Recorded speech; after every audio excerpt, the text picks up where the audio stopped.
So basically ಮೇಘ ಈ supplements ಅನ್ನೋದು who is it meant for, ಯಾರಿಗಾಗಿ ಈ ಸಪ್ಲಿಮೆಂಟ್ಸ್ ಟಿಪಿಕಲಿ ಅಂತ? ಎವ್ರಿ ಡೇ ನಂಗೆ ಇಷ್ಟು ಪೌಷ್ಟಿಕಾಂಶ ಬೇಕೇ ಬೇಕು. ಅಷ್ಟು ಪೌಷ್ಟಿಕಾಂಶ ಫಸ್ಟ್ ನಾ ಕೊಡ್ತಾ ಇದ್ದೀನ ಕ್ವಶನ್ ಮಾರ್ಕ್. ಕೊಡ್ತಿಲ್ಲ ಅಂದ್ರೆ ಹೆಂಗ್ ಕೊಡೋದು ನೆಕ್ಸ್ಟ್ ಕ್ವಶನ್ ಮಾರ್ಕ್. ಮೂರನೇದು, ನಾ ತಿಂತಿರೋದ್ರಲ್ಲಿ ಅದು ಸಿಗ್ತಿಲ್ಲ ಅಂದ್ರೆ ಏನ್ ಮಾಡೋದು?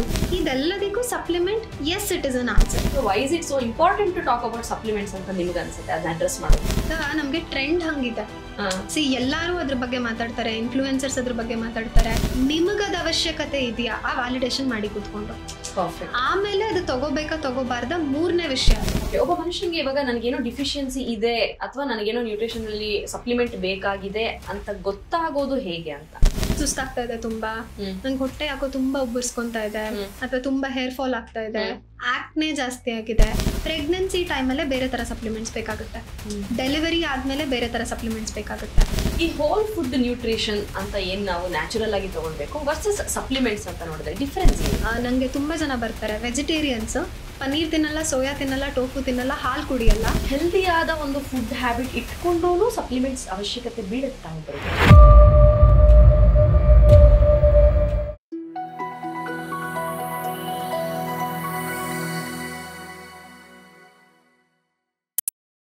ನಮಸ್ಕಾರ, ವೆಲ್ಕಮ್ ಟು GSS ಮಾಧ್ಯಮ. ನಾವು ಇತ್ತೀಚಿನ ಟ್ರೆಂಡ್ ಏನಿದೆ ಅಂತ ಹೇಳಿದ್ರೆ, ಏನಾದ್ರೂ ಆರೋಗ್ಯ ಸಮಸ್ಯೆ ಬಂತು ಅಂದ್ರೆ ಫಸ್ಟ್ ಆಫ್ ಆಲ್ ಮೆಡಿಸಿನ್ ಅಂತೂ ತಗೊಳ್ತೀವಿ, ಅಂದ್ರೆ ಪ್ರಾಕೃತಿಕವಾಗಿ ಬರುತ್ತೆ ಹೋಗುತ್ತೆ ಅನ್ನೋದಕ್ಕೂ ಮೆಡಿಸಿನ್ ಡಿಪೆಂಡ್ ಆಗ್ತಾ ಇದೀವಿ. ಅದ್ರ ಜೊತೆಗೆ ಆಲ್ಟರ್ನೇಟ್ಸ್ ಅಥವಾ ಸಪ್ಲಿಮೆಂಟ್ಸ್ ಕಡೆ ಹೋಗ್ತಾ ಇದೀವಿ. ಇಂಟರ್ನಲಿ ಏನಾದ್ರು ನ್ಯಾಚುರಲ್ ಆಗಿ ಏನಾದ್ರು ಸರಿ ಮಾಡ್ಕೋಬಹುದಾ ಅಂತಂದ್ರೆ ಅದು ತುಂಬಾ ಟೈಮ್ ಕಾಯ್ಬೇಕು, ರಿಸಲ್ಟ್ ನನಗೆ ಬೇಗ ಕಾಣಿಸ್ಬಿಡ್ಬೇಕು. ಫಾರ್ ಎಕ್ಸಾಂಪಲ್, ಹೇರ್ ಫಾಲ್ ಆಗ್ತಿದೆ, ಅದನ್ನ ನಿಲ್ಲಿಸಬೇಕು ಅಂದ್ರೆ ಏನು, ಸ್ಕಿನ್ ಏನೋ ಒಂದ್ ಸ್ವಲ್ಪ ಡ್ಯಾಮೇಜ್ ಆಗಿದೆ, ಪಿಗ್ಮೆಂಟೇಶನ್, ಆಕ್ನಿ, ರಿಂಕಲ್ಸ್ ಎಲ್ಲ ಬರ್ತಾ ಇದೆ, ಏನಾದ್ರೂ ಒಳಗಡೆಯಿಂದ ಕೊಟ್ಟು ಅದನ್ನ ಫ್ರಮ್ ದ ರೂಟ್ ಸರಿ ಮಾಡೋಣ ಅನ್ನೋ ಬದಲು ತಕ್ಷಣ ಸಪ್ಲಿಮೆಂಟ್ ತಗೊಂಡು ಒಂದು ವಾರದಲ್ಲಿ ಅದ್ರ ಎಫೆಕ್ಟ್ ಕಾಣಿಸ್ಬಿಡ್ಬೇಕಪ್ಪ, ಹಿಂಗ್ ಯೋಚನೆ ಮಾಡ್ತಾ ಇದೀವಿ. ಸೊ ಈ ಸಪ್ಲಿಮೆಂಟ್ಸ್ ಬಗ್ಗೆ ಇವತ್ತು ಹೆಚ್ಚಿನದಾಗಿ ಮಾತಾಡೋಣ. ಅಂಡ್ ಅದ್ರ ಬಗ್ಗೆ ಇವತ್ತು ಅವೇರ್ನೆಸ್ ನ ಕೊಡೋದಕ್ಕೆ ನಮ್ಮ ಜೊತೆಗಿದ್ದಾರೆ food and nutrition expert miss Megha Kiran ಅವರು. ಮೇಘಾ, ಹಾಯ್. ಹಾಯ್ ರೂಪಾ, ಹೇಗಿದ್ದೀರಾ? ನಾನ್ ಚೆನ್ನಾಗಿದ್ದೀನಿ, ನೀವ್ ಹೇಗಿದ್ದೀರಾ? I am good, thank you. So as I gave the introduction, ಇವತ್ತು ಎಲ್ಲ ಝಟ್ಪಟ್ ಅಂತ ಆಗ್ಬಿಡ್ಬೇಕು, ಸೊಲ್ಯೂಷನ್ ಸಿಕ್ಬಿಡ್ಬೇಕು. ಇವತ್ತು ತಗೊಂಡ ನಾಳೆ ಬೆಳಿಗ್ಗೆ ಹೇಳೋಷ್ಟೊತ್ತಿಗೆ ಓವರ್ ನೈಟ್ ಒಂದು ಮ್ಯಾಜಿಕ್ ಆಗ್ಬಿಡ್ಬೇಕು, ನನ್ನ ಪ್ರಾಬ್ಲಮ್ಸ್ ಎಲ್ಲ ಸಾಲ್ವ್ ಆಗ್ಬೇಕು when it comes to health. Supplements ಅಂತ ಒಂದಷ್ಟಿದೆ, ಅದ್ರ ಬಗ್ಗೆ ಮಾತಾಡೋದಕ್ಕೆ ಮುಂಚೆ why is it so important to talk about supplements ಅಂತ ನಿಮ್ಗೆ ಅನ್ಸುತ್ತೆ ಅದನ್ನ ಅಡ್ರೆಸ್ ಮಾಡೋದು? ಈ ಸಪ್ಲಿಮೆಂಟ್ಸ್ ಇವಾಗ it has become my life ಅನ್ನೋ ತರ ಆಗೋಗಿದೆ. ಸೊ ಯಾಕೆ it has become my life ಅಂತ ಹೇಳಿದ್ರೆ, ನ್ಯಾಚುರಲಿ ನನ್ಗೆ ಏನೋ ಒಂದ್ ಸಿಗ್ತಾ ಇಲ್ಲ. ಈಗ ನೀವ್ ಹೇಳುವಾಗ ನಂಗೆ ಹೇಳಿದ್ರಿ ಕೂದ್ಲುದು ಅಥವಾ ಸ್ಕಿನ್ದು ಅಥವಾ ಮತ್ತೊಂದ್ ಯಾವ್ದೋ ಇಶ್ಯೂಗೆ ನಂಗೆ ಇವತ್ತು ಕೂದ್ಲು ಉದುರ್ತಾ ಇದೆ, ನಾಳೆ ನಿಲ್ಬೇಕು ಅಷ್ಟೇ. ಇದಕ್ಕೆ ನ್ಯಾಚುರಲ್ ಆಗಿ ನಾನ್ ಮಾಡಕ್ ಹೋಗ್ತೀನಿ ಅಂದ್ರೆ ಸ್ವಲ್ಪ ಟೈಮ್ ಹಿಡಿಯುತ್ತೆ, ಅಥವಾ ನ್ಯಾಚುರಲ್ ಆಗಿ ನನ್ಗೆ ಗ್ಯಾಪ್ ಕ್ರಿಯೇಟ್ ಆಗ್ಬಿಟ್ಟಿದೆ. ಈಗ ನಾ ತಿಂತಿರೋ ಪದ್ಧತಿ, ನನ್ನಿರೋ ಲೈಫ್ ಸ್ಟೈಲ್, ನಾನ್ ಮಲ್ಕೊಳ್ಳೋ ರೀತಿ, ನಾನು ಓಡಾಡ್ತಿರೋ ರೀತಿ, ಇದೆಲ್ಲದು ನೋಡಿದ್ರೆ ನಂಗೆ ನ್ಯಾಚುರಲ್ ಆಗಿ ಸಿಗ್ತಾನೆ ಇಲ್ಲ. So I have to rely on supplements. So ನಾನು ಇಲ್ಲಿ ಹೇಳ್ತಾ ಇಲ್ಲ ಸಪ್ಲಿಮೆಂಟ್ ತಗೊಂಡ್ರೆ ಮಾತ್ರ ಕೂದಲು ಹೇರ್ ಫಾಲ್ ಆಗುತ್ತೆ, ಸ್ಟಾಪ್ ಆಗುತ್ತೆ ಅಂತ ಹೇಳ್ತಾ ಇಲ್ಲ. ಬಟ್ ಸೊ ನಮ್ಮ ಲೈಫ್ ಸ್ಟೈಲ್, ನಮ್ಮ ಅಡ್ಯಾಪ್ಟೇಷನ್ಸ್ ಹಂಗಿದೆ. ಮತ್ತೆ ಈಗ ನಾವು ಬೆಳಿತಿರೋ ಪದ್ಧತಿ ಚೇಂಜ್ ಆಗಿದೆ. ಸೊ ಈಗ ನಾನು ಚಿಕ್ಕವಳಿದ್ದಾಗ ಬೆಳಿತಿರೋ ಪದ್ಧತಿ ಕೇಳಿಸ್ಕೊಂಡಿದ್ದೆ ಬೇರೆ, ನೀವು ಕೇಳಿಸ್ಕೊಂಡಿದ್ದೆ ಬೇರೆ. ಪ್ರಾಬಬಲಿ ನಮ್ಮ ಆನ್ಸಿಸ್ಟರ್ಸ್ ನ ಕೇಳಿದ್ರೆ ಅವರೇ ಬೇರೆ ಪದ್ಧತಿ ಹೇಳ್ತಾರೆ. ಬೆಳಿತಿರೋ ಪದ್ಧತಿ ಚೇಂಜ್ ಆಗಿರೋದ್ರಿಂದ ಪೌಷ್ಟಿಕಾಂಶ ಅಲ್ಲಿಂದ ಕೊರತೆ ಇದೆ. ಸೊ ಪೌಷ್ಟಿಕಾಂಶ ಅಲ್ಲಿಂದ ಕೊರತೆ ಬಂದ ಮೇಲೆ ನಾನು ಈ ಗ್ಯಾಪ್ ನ ಹೆಂಗ್ ಫಿಲ್ ಮಾಡ್ಲಿ? ಅಲ್ಲಿ ಈ ಸಪ್ಲಿಮೆಂಟ್ಸ್ ಬರ್ತಾ ಇದೆ, ಬರ್ಬೇಕು ಕೂಡ. ಬಂದಿಲ್ಲ ಅಂತ ಹೇಳಿದ್ರೆ ಏನಾಗುತ್ತೆ, ನ್ಯೂಟ್ರಿಷನಲ್ ಡಿಫಿಷಿಯನ್ಸಿಗಳಿಂದ ಬೇಕಾದಷ್ಟು ಹೆಲ್ತ್ ಪ್ರಾಬ್ಲಮ್ ಸ್ಟಾರ್ಟ್ ಆಗುತ್ತೆ. ಆಯ್ತಾ? ಡಿಫಿಷಿಯನ್ಸಿಗಳಿಂದ ಇವಾಗೆಲ್ಲ ನಾವು ಕೇಳಿಸ್ಕೊಂತಾನೆ ಇರ್ತೀವಲ್ಲ, ಫೆಟ್ಟಿಗ್ ಆಗಿರ್ಬೋದು ಅಥವಾ ಐರನ್ ಡಿಫಿಷಿಯನ್ಸಿ ಅಂತ ಹೇಳ್ತಾ ಇರ್ತಾರೆ, ಬೇಸಿಕ್ ಸ್ಕಿನ್ ಇರಿಟೇಷನ್ ಹೇಳ್ತಾರೆ, ಅಥವಾ ಹೇರ್ ಫಾಲ್ ಆಗ್ತದೆ ಅಂತ ಹೇಳ್ತಾರೆ, ಸ್ಕಿನ್ ಅಲರ್ಜಿ ಅಂತ ಹೇಳ್ತಾರೆ, ಹೊಟ್ಟೆಲಿ ಏನೇನೋ ಸಮಸ್ಯೆಗಳು ಅಂತ ಹೇಳ್ತಾರೆ, ಏನೇನೋ ಇದೆಲ್ಲ ತುಂಬಾ ಬೇಸಿಕ್. ಇವೆಲ್ಲ ತುಂಬಾ ಡಿಗ್ ಮಾಡ್ತಾ ಇಲ್ಲ ನಾನು. ಇದೆಲ್ಲ ಏನಕ್ಕೆ ಆಗ್ತಾ ಇರೋದು, ನಾ ತಿಂತಿರೋ ಆಹಾರದಲ್ಲಿ ನನಗೇನೋ ಕೊರತೆ ಕಾಣಿಸ್ತಾ ಇದೆ. ಆ ಕೊರತೆನ ನಾನು ಮೀಟ್ ಮಾಡ್ತಾ ಇಲ್ಲ ಎವ್ರಿ ಡೇ. ಎವ್ರಿ ಡೇ ನಂಗೆ ಇಷ್ಟು ಪೌಷ್ಟಿಕಾಂಶ ಬೇಕೇ ಬೇಕು. RDA ಪ್ರಕಾರ ನಾನು ಪ್ರತಿ ಸಲ ಹೇಳ್ತಾ ಇರ್ತೀನಲ್ವ, ರೆಕಮೆಂಡೆಡ್ ಡಯಟರಿ ಅಲೋವೆನ್ಸಸ್, ಅದ್ರ ಪ್ರಕಾರ ನನ್ಗೆ ಇಷ್ಟು ಪೌಷ್ಟಿಕಾಂಶ ಬೇಕಾಗಿರೋದಿರುತ್ತೆ. ಅಷ್ಟು ಪೌಷ್ಟಿಕಾಂಶ ಫಸ್ಟ್ ನಾ ಕೊಡ್ತಾ ಇದ್ದೀನ ಕ್ವಶನ್ ಮಾರ್ಕ್. ಕೊಡ್ತಿಲ್ಲ ಅಂದ್ರೆ ಹೆಂಗ್ ಕೊಡೋದು ನೆಕ್ಸ್ಟ್ ಕ್ವಶನ್ ಮಾರ್ಕ್. ಮೂರನೇದು, ನಾ ತಿಂತಿರೋದ್ರಲ್ಲಿ ಅದು ಸಿಗ್ತಿಲ್ಲ ಅಂದ್ರೆ ಏನ್ ಮಾಡೋದು? Exactly, right. ಸೊ ಇದೆಲ್ಲದಕ್ಕೂ supplements it is an answer. So ಹೇಗ್ ತಗೊಳ್ಳೋದು ಸಪ್ಲಿಮೆಂಟ್ಸ್ ನ, ಅಥವಾ ಯಾಕೆ ತಗೋಬೇಕು ಸಪ್ಲಿಮೆಂಟ್ಸ್ ನ ಅಂತ ಕೇಳಿದ್ರೆ ಅದನ್ನ ಸ್ವಲ್ಪ ಬ್ರೀಫ್ ಆಗಿ ಡಿಸ್ಕಸ್ ಮಾಡಿ ಕಸ್ಟಮೈಸ್ ಮಾಡ್ಕೊಂಡು ಆಮೇಲೆ ತಗೋಬೇಕು. ಖಂಡಿತ. ಆಸ್ ನ್ಯೂಟ್ರಿಷನಿಸ್ಟ್ ಮೇಘ, ನಿಮ್ಮ ಹತ್ರ ಬರುವ ಕ್ಲೈಂಟ್ಸ್ ಅಥವಾ ಪೇಷಂಟ್ಸ್ ಅಂತ ಹೇಳೋದಾದ್ರೆ ಎಷ್ಟು ಫ್ರೀಕ್ವೆಂಟ್ ಆಗಿ ಎಷ್ಟು ಆಫನ್ ಆಗಿ ಈ ಸಪ್ಲಿಮೆಂಟ್ಸ್ ನ ಅವರಾಗೆ ಕೇಳ್ಕೊಂಡು ಬರ್ತಾರೆ ಅಂತ? 10ರಲ್ಲಿ 8 ಜನ ಅವ್ರಾಗವ್ರೆ ಕೇಳ್ಕೊಂಡ್ ಬರ್ತಾರೆ. ಸೀರಿಯಸ್ಲಿ? ಅವ್ರಾಗವ್ರೆ ಅವ್ರದ್ದು ರಿಸರ್ಚ್ ಮಾಡ್ಬಿಟ್ಟಿರ್ತಾರೆ. ಎಲ್ಲ ಸೆಲ್ಫ್ ಡಾಕ್ಟರ್ಸ್. ನೀವೇನು ಓದಿರೋದು ಇಷ್ಟು ವರ್ಷ ಹಾಗಿದ್ರೆ?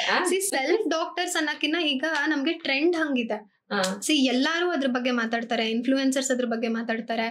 ಈಗ ನನ್ಗೂ ಇನ್ಫಾರ್ಮೇಶನ್ ಯಾವ್ದು ಡಿಪ್ರೈಡ್ ಇಲ್ಲ. ನಾನ್ ಬೇಕಾದ್ರೆ ಹೋಗಿ ಕೇಳ್ತೀನಿ, ಗೂಗಲ್ ನ ಕೇಳ್ತೀನಿ, ಅಥವಾ ನನ್ ಪಕ್ಕದಲ್ಲಿರೋರ್ನ ಕೇಳ್ತೀನಿ, ಓದಿರೋರ್ನ ಕೇಳ್ತೀನಿ, ನಿಮ್ಗೇನೋ ಗೊತ್ತಿದೆ ಅನ್ನೋದು ಅದನ್ನು ತಿಳ್ಕೊಂತೀನಿ. ಬಟ್ ಎಲ್ಲಿ ಪ್ರಾಬ್ಲಮ್ ಆಗ್ತಿದೆ ಅಂದ್ರೆ ನೀವ್ ಹೇಳ್ತಿರೋದ್ ಕರೆಕ್ಟಾ ಇಲ್ವಾ ಅಂತ ವ್ಯಾಲಿಡೇಷನ್ ಮಾಡ್ತಾ ಇಲ್ಲ ಕೂತ್ಕೊಂಡು. ಡೇಟಾ ವ್ಯಾಲಿಡೇಷನ್ ಮಾಡ್ದಿರ ಎಲ್ಲಾ ಹೇಳಿದ್ದು ಎಲ್ಲಾನು ನಂಬೇಕು ಅನ್ನೋದು ಬಂದ್ಬಿಟ್ಟಿದೆ. ಸೊ ಇನ್ಫ್ಲೂಯೆನ್ಸರ್ಸ್ ಹೇಳ್ತಾ ಇರೋದ್ ತಪ್ಪ, ನಂಗೆ ಹೇಳ್ತಾ ಇಲ್ಲ ಅದನ್ನ, ನಾನು ಅದ್ರ ಬಗ್ಗೆ ಕಮೆಂಟ್ ಮಾಡಲ್ಲ, ಯಾಕೆಂದ್ರೆ ನಾನು ಅದನ್ನ ನೋಡಿಲ್ಲ. ಬಟ್ ನೀವ್ ನಂಬಕ್ ಮುಂಚೆ ನಿಮಗದ ಅವಶ್ಯಕತೆ ಇದೆಯಾ ಆ ವ್ಯಾಲಿಡೇಷನ್ ಮಾಡಿ ಕೂತ್ಕೊಂಡು, ಆಮೇಲೆ ಅದು ತಗೋಬೇಕಾ ತಗೋಬಾರ್ದ 3ನೇ ವಿಷಯ. ಅದು ಒಂದೇ ಸಲಕ್ಕೆ ಡಿಸೈಡ್ ಮಾಡ್ಬೇಡಿ. ಸೊ ಬೇಸಿಕಲಿ ಮೇಘಾ, ಈ ಸಪ್ಲಿಮೆಂಟ್ಸ್ ಅನ್ನೋದು who is it meant for? ಯಾರಿಗಾಗಿ ಈ ಸಪ್ಲಿಮೆಂಟ್ಸ್ ಟಿಪಿಕಲಿ ಅಂತ? ಎಲ್ಲರಿಗೂ ಬೇಕು. ಬಟ್ ಅರ್ಲಿ ಏಜ್ ಅಲ್ಲಿ ಎಲ್ಲ ನಮಗೆ ಸಫಿಶಿಯಂಟ್ ಆಗಿ ಎಲ್ಲಾ ನ್ಯೂಟ್ರಿಷನ್ ನಮ್ಮ ಬಾಡಿಯಲ್ಲಿ ಇರ್ತಾ ಹೋಗುತ್ತಲ್ವಾ? ಈಗ ಚಿಕ್ಕ ಮಗುಗೆ, ಎಳೆಯ ಮಗುಗೆ ಅಮ್ಮನ ಎದೆ ಹಾಲು ಕೊಡ್ಬೇಕು ಅಂತ ಹೇಳ್ತೀವಿ. ಅಮ್ಮಂಗೆ ಎದೆ ಹಾಲು ಬರ್ತಾ ಇಲ್ಲ ಅಂದ್ರೆ ಪೌಡರ್ಡ್ ಫಾರ್ಮ್ ಅಲ್ಲಿ ಹಾಲು ಕೊಡ್ತೀವಿ. What is that? That's A supplement. Next ಈಗ ಬೆಳೀತಾ ಬೆಳೀತಾ ಮಕ್ಕಳಿಗೆ ಹಾಲ್ಗೆ ಏನಾದ್ರು ಪುಡಿ ಮಿಕ್ಸ್ ಮಾಡಿ ಕೊಡ್ಬೇಕು. ನಾನು ಪುಡಿ ಹೆಸರು ಹೇಳಲ್ಲ, ಹಾಲಿಗೆ ಏನಾದ್ರೂ ಪುಡಿ ಮಿಕ್ಸ್ ಮಾಡಿ ಕೊಡ್ತೀವಿ. ಏನಕ್ಕಾಗಿ ಅದನ್ನ ಕೊಡೋದು? ಸಪ್ಲಿಮೆಂಟ್. ಅದೇ ಮೂಳೆ ಗಟ್ಟಿ ಆಗ್ಲಿ, ಬೆಳವಣಿಗೆ ಚೆನ್ನಾಗಾಗ್ಲಿ, ಹೈಟ್ ಬರ್ಲಿ ಮಗು, ಅಥವಾ ಶಕ್ತಿ ಬರ್ಲಿ ಚೆನ್ನಾಗೆ, ಏನೋ ಒಂದಿರುತ್ತೆ. ಹಂಗಂತ ಆಹಾರ ಕೊಡ್ತಾ ಇಲ್ವಾ ನಾವು? ಕೊಟ್ಟೆ ಕೊಡ್ತೀವಿ. ಅದ್ರ ಜೊತೆಗೆ ದಿಸ್ ಇಸ್ ಎಕ್ಸ್ಟ್ರಾ. ಆಮೇಲೆ ಬೆಳೆದ ಮೇಲೆ ಒಂದ್ ವಯಸ್ಸಿಗೆ ಬಂದ್ಮೇಲೆ ಒಂದು ವಯಸ್ಸಿನ ಹುಡುಗಿ ಅಥವಾ ವಯಸ್ಸಿನ ಹುಡುಗಂಗೆ ಅವ್ರದೇ ಆದ ಸೆಟ್ ಆಫ್ ಪ್ರಯಾರಿಟೀಸ್ ಇರುತ್ತೆ. ನಾನು ಚೆನ್ನಾಗಿ ಕಾಣಿಸ್ಬೇಕು, ಕೂದ್ಲು ಅಥವಾ ಸ್ಕಿನ್ ಆ ತರದೆಲ್ಲ ಏನಾದ್ರು ಇರುತ್ತಲ್ಲ, ಅವಾಗ ಊಟ ಮಾಡ್ತಾ ಇರಲ್ವಾ ಅವರು? ಖಂಡಿತ ಊಟ ಮಾಡ್ತಿರ್ತಾರೆ. ಹಾಗೆ ನಾ ಹೇಳ್ತಾ ಇದ್ದಲ್ವಾ, ಲ್ಯಾಗ್ ಕ್ರಿಯೇಟ್ ಆಗುತ್ತೆ ಅಂತ. ಲ್ಯಾಗ್ಗೋಸ್ಕರ ಫಿಲ್ಲಿಂಗ್ ಅಪ್ ಬೇಕಾಗುತ್ತೆ.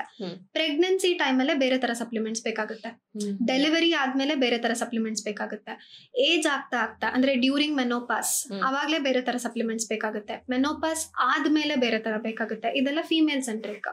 ಮೆನ್ನಿಗೆ ಇದೇ ತರಾನೇ. ಅವ್ರಿಗೆ ಒಂದೊಂದು ವಯಸ್ಸಿನ ಘಟ್ಟಕ್ಕೆ ಹೋದಾಗ ಕೂಡ ನ್ಯೂಟ್ರಿಷನಲ್ ರಿಕ್ವೈರ್ಮೆಂಟ್ ಚೇಂಜ್ ಆಗ್ತಾ ಇರುತ್ತೆ. ನ್ಯೂಟ್ರಿಷನಲ್ ರಿಕ್ವೈರ್ಮೆಂಟ್ ಚೇಂಜ್ ಆಗ್ತಿದ್ದಂಗೆ ಸಪ್ಲಿಮೆಂಟ್ಸ್ ನ ಕೂಡ ಅದ್ರ ಪ್ರಕಾರ ನಾವು ಡೋಸೇಜಸ್ ನ ಡಿಸೈಡ್ ಮಾಡ್ಬೇಕಾಗುತ್ತೆ. ಹೆಲ್ದಿ ಆದ ಒಂದು ಫುಡ್ ಹ್ಯಾಬಿಟ್ ಇಟ್ಕೊಂಡ್ರೂ ಸಪ್ಲಿಮೆಂಟ್ಸ್ ಅವಶ್ಯಕತೆ ಬೀಳುತ್ತಾ ಒಬ್ಬರಿಗೆ? ಇಟ್ ಡಿಪೆಂಡ್ಸ್ ಆನ್ ಅವ್ರು ಎಷ್ಟು ತಿಂತಾ ಇದಾರೆ. ಇಟ್ ಡಿಪೆಂಡ್ಸ್ ಆನ್ ಅವರ ಪರ್ಟಿಕ್ಯುಲರ್ ಲೈಫ್ ಸ್ಟೈಲ್. ಈಗ ಅವ್ರಿಗೆ ಸ್ಟ್ರೆಸ್ ಎಷ್ಟಿದೆ, ಅವ್ರಿಗೆ ನಿದ್ದೆ ಹೇಗ್ ಬರ್ತಾ ಇದೆ, ಊಟ ತಿಂಡಿ ಅವ್ರು ಮಾಡ್ತಾ ಇದಾರ ಕರೆಕ್ಟ್ ಆಗಿ, ಆಮೇಲೆ ಎಲ್ಲಿ ಈಗ ಊಟ ತಿಂಡಿ ಮಾಡ್ತಾ ಇದಾರೆ ಕರೆಕ್ಟ್ ಆಗಿ ಅಂತ ಹೇಳಿದ್ರು ಕೂಡ ಕೆಲವೊಂದ್ಸಲ ಕೆಲವೊಂದ್ ಆಹಾರಗಳನ್ನ ಅವ್ರು ತಗೊಳಲ್ಲ, ತಿನ್ನೋದೇ ಇಲ್ಲ ಅವರು. ಫಾರ್ ಎಕ್ಸಾಂಪಲ್, ನಂಗೆ ತುಂಬಾ ಜನ ಬರ್ತಾರೆ ವೆಜಿಟೇರಿಯನ್ಸ್, ಪನ್ನೀರ್ ತಿನ್ನಲ್ಲ, ಸೋಯಾ ತಿನ್ನಲ್ಲ, ಟೋಫು ತಿನ್ನಲ್ಲ, ಹಾಲು ಕುಡಿಯಲ್ಲ, ನಾನು ಮೊಸರು ತಗೊಳಲ್ಲ, any of the milk and milk products ತಗೊಳಲ್ಲ, ತುಪ್ಪ ತಗೋತೀನಿ ಪರವಾಗಿಲ್ಲ, ವೀಗನ್ ಅಲ್ಲ, ಸೊ ಈ ತರ ತಗೋತೀನಿ ನಾನು ಪರವಾಗಿಲ್ಲ. ಇವರಿಗೆ ಪ್ರೋಟೀನ್ ಕೊರತೆ ಕಾಣಿಸ್ತೇನೆ ಇದೆಯಲ್ಲ. ಫಸ್ಟ್ ಆಫ್ ಆಲ್ ವೆಜಿಟೇರಿಯನ್, ಅದ್ರಲ್ಲಿ ನೀನ್ ಇದಿಷ್ಟೆಲ್ಲ ತಿನ್ನಲ್ಲ, ಇಷ್ಟೆಲ್ಲ ತಿಂದೆ ಇದ್ದಾಗ ನಾನು ಹೆಂಗ್ ಕೊಡೋದು? ನಿನ್ಗೆ ಪ್ರೋಟೀನ್ ಮಾಡೋ ಕೆಲಸ ಮಾಡ್ಬೇಕು ನನ್ ಬಾಡಿ ಅಂತ ಹೇಳಿದ್ರೆ ನಾವು ಪ್ರೋಟೀನ್ ಕೊಡ್ಲೇಬೇಕು.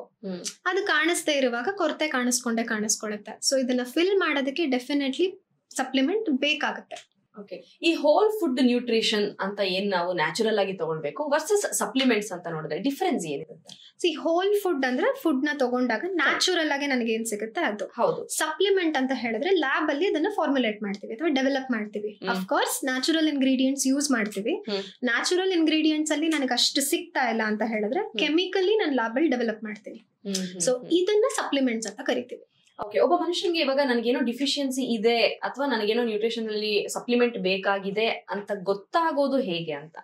ಓಕೆ, ಸೊ ಇದು ಗೊತ್ತಾಗ್ಬೇಕು ನಮ್ಗೆ ಅಂತ ಹೇಳಿದ್ರೆ ಅವ್ರ ಸಿಂಪ್ಟಮ್ಸ್ ಅಬ್ಸರ್ವ್ ಮಾಡ್ತೀವಿ. ಲೈಕ್ ಸುಸ್ತಾಗ್ತಾ ಇದೆ ತುಂಬಾ, ನಂಗೆ ಹೊಟ್ಟೆ ಯಾಕೋ ತುಂಬಾ ಉಬ್ಬರ್ಸ್ಕೊಂತಾ ಇದೆ, ಅಥವಾ ತುಂಬಾ ಹೇರ್ ಫಾಲ್ ಆಗ್ತಾ ಇದೆ, ಆಕ್ನೆ ಜಾಸ್ತಿ ಆಗಿದೆ, ಸ್ಕಿನ್ ಅಲರ್ಜಿ ಜಾಸ್ತಿ ಆಗಿದೆ, ಯೂರಿನರಿ ಟ್ರ್ಯಾಕ್ ಇನ್ಫೆಕ್ಷನ್ ಆಗ್ತಾ ಇದೆ, ಅಥವಾ ಇನ್ ಕೆಲವೊಂದ್ಸಲ ವೆಯ್ಟ್ ಗೇನ್ ಆಗ್ತಾ ಇರುತ್ತೆ ಅಥವಾ ವೆಯ್ಟ್ ಲಾಸ್ ಆಗ್ತಾ ಇರುತ್ತೆ. ಬ್ಲಡ್ ಪ್ಯಾರಾಮೀಟರ್ಸ್ ಅಲ್ಲಿ ವೇರಿಯೇಷನ್ ಕಾಣಿಸ್ಕೊಳ್ಳುತ್ತೆ. ಸೊ ಬ್ಲಡ್ ಪ್ಯಾರಾಮೀಟರ್ ಅಲ್ಲಿ ವೇರಿಯೇಷನ್ ಅಂದ್ರೆ ನಮ್ಗೆ ಮೋಸ್ಟ್ ಕಾಮನ್ಲಿ ಎಲ್ಲಾರು ಅದ್ರ ಬಗ್ಗೆ ಮಾತಾಡ್ತಾರೆ ಇವಾಗ, iron deficiency.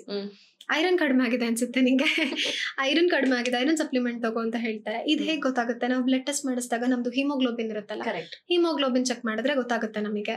So blood test ಮಾಡಿದಾಗ ಕೂಡ ನಮಗೆ ಗೊತ್ತಾಗುತ್ತೆ, is it because of any nutritional deficiency, ಯಾವ್ದಾದ್ರು ಸಪ್ಲಿಮೆಂಟ್ ಅವಶ್ಯಕತೆ ಇದೆಯಾ ಅಂತ ತುಂಬಾ ಆರಾಮಾಗಿ ಗೊತ್ತಾಗುತ್ತೆ.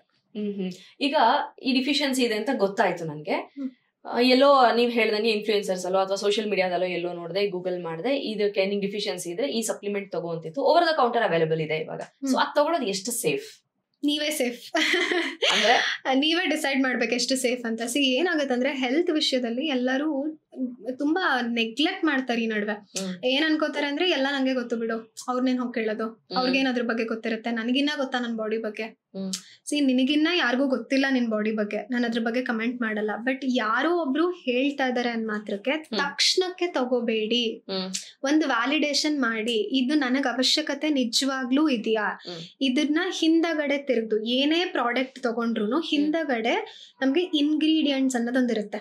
ಇಂಗ್ರೀಡಿಯೆಂಟ್ಸ್ ನ ಚೆಕ್ ಮಾಡಿ, ನ್ಯಾಚುರಲ್ ಇಂಗ್ರೀಡಿಯೆಂಟ್ಸ್ ಇದೆಯಾ ಅಥವಾ ಅಡಿಟಿವ್ಸ್ ಏನಾದ್ರೂ ಇದೆಯಾ, ಶುಗರ್ಸ್ ಆಡ್ ಮಾಡಿದ್ಯಾ, ಏನೇನ್ ಆಡ್ ಮಾಡಿದೆ. ಬೇಸಿಕಲಿ ನಮ್ಮ ಮನೇಲಿ ಉಪ್ಪಿಟ್ಟು ಮಾಡಿದಾಗ ಏನೇನ್ ಆಡ್ ಮಾಡ್ತೀವಿ ಗೊತ್ತಿರುತ್ತಲ್ವ ನಮ್ಗೆ, ಆ ತರ ಆ ಪ್ರಾಡಕ್ಟ್ ಹಿಂದಗಡೆ ಏನೇನ್ ಹಾಕಿದೆ ಒಂದ್ಸಲ ಚೆಕ್ ಮಾಡಿ.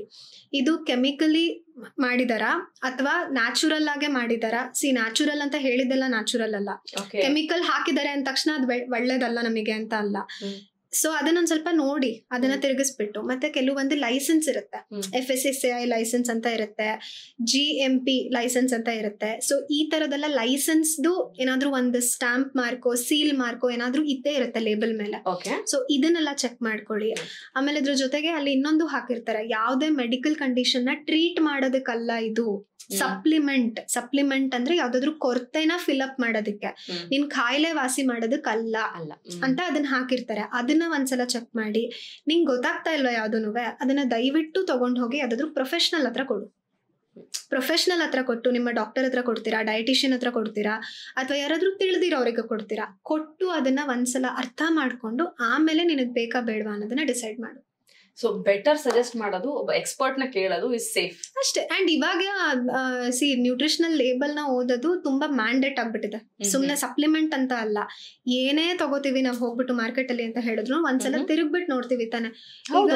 ಎಕ್ಸಾಂಪಲ್ ನಾನು ಹೇಳೋದು, ಮುಂಚೆ ಎಲ್ಲ ಗೊತ್ತಿರ್ಲಿಲ್ಲ, ರೆಡ್ ಅಂಡ್ ಗ್ರೀನ್ ಮಾರ್ಕ್ ಇತ್ತು ಅಂತ ಹೇಳಿದ್ರೆ ಅದಾದ್ರು ಪ್ರಾಡಕ್ಟ್ ಮೇಲೆ ನಮಗ್ ಗೊತ್ತಾಗುತ್ತಲ್ವಾ ಅದು ವೆಜಿಟೇರಿಯನ್ ನಾನ್ ವೆಜಿಟೇರಿಯನ್. ಈಗ ಈ ನಾಲೆಡ್ಜ್ ಎಲ್ಲರಿಗೂ ಇದೆ, because that is so much widely spread across everywhere, ಎಲ್ಲರಿಗೂ ಗೊತ್ತಿರುತ್ತೆ. ಇದೇ ತರ ಲೇಬಲ್ ನ ಓದೋದು ಏನ್ ತುಂಬಾ ಕಷ್ಟ ಅಲ್ಲ. ಒಂದ್ಸಲ ಕಲ್ತ್ಕೊಳ್ಳಿ, ಲೇಬಲ್ ನ ಓದೋದನ್ನ ಕಲ್ತ್ಕೊಂಡ್ಮೇಲೆ ನಿಮಗೆ ಎಷ್ಟು ಬೇಕಾಗಿದೆ ಅನ್ನೋದನ್ನ ತಿಳ್ಕೊಂಡು ಆಮೇಲೆ ಪ್ರೊಫೆಷನಲ್ ಹತ್ರ ಹೋಗಿ ಡಿಸೈಡ್ ಮಾಡಿ.